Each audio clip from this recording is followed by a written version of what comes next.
New studies point out a possible alarming trend during the pandemic. Drinking alcohol is up 14% by men, 17% for women. Binge drinking, that's spiked by 41%. So how do you know if your drinking has become a problem? Tonight, Julie Cornell reports on a psychotherapist sharing her own experience. All right, and rest. She's a mom of 3, using self-care and strength to get through a pandemic. Grateful she has coping tools for stress and anxiety. Boxing has been really helpful for me. Yoga is also really important for me. She knows people's minds are swirling right now. You feel lonely, you feel scared, you feel sad, you feel angry, and that feeling is so uncomfortable that we want to reach to something right away to make it feel better. For Hannah Mirmaran, that something used to be alcohol. Throughout my 20s and 30s, would drink sometimes when things were hard in my life. I lived in Washington, D.C. during 9/11, and that was a stressful time, so I turned to alcohol then to kind of cope. Hannah said with each pregnancy, she stopped drinking, but new challenges always surfaced. I went through a hard divorce, which was scary and uncomfortable and new and different, so alcohol became a really convenient coping tool for me. At night, alone, she would put away a bottle of wine as everyone slept. It started to make me feel like I wasn't myself. Like alcohol was the thing I felt like I needed it to be me. That was 5 years ago.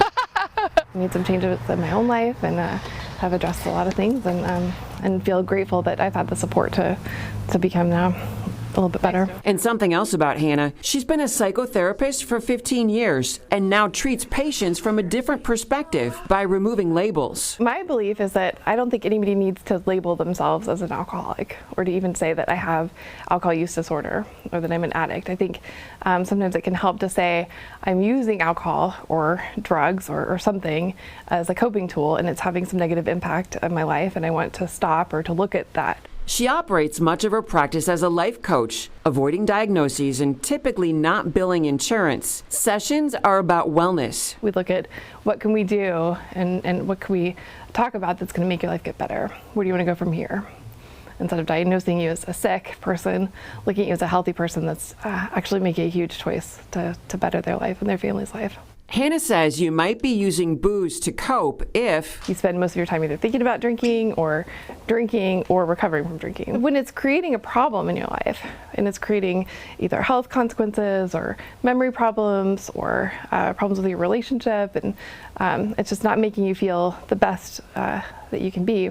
Well, she says it's helpful to mindfully assess how you're using alcohol and give yourself a break from it. Taking a break or stopping for a month or 30 days, 90 days, a year to kind of see who am I without alcohol, who am I without substances. Because Hannah says there's happiness in finding clarity and truly being yourself. So when you're totally sober, you're really more present and able to focus and be there, and it's a really different relationship. Great advice there. It's Julie Cornell reporting. Hannah and her colleagues at Omaha Psychotherapy do have waiting lists, but they are working people in. They will also bill insurance if you want to go to counseling route. She says you can always start with your family doctor.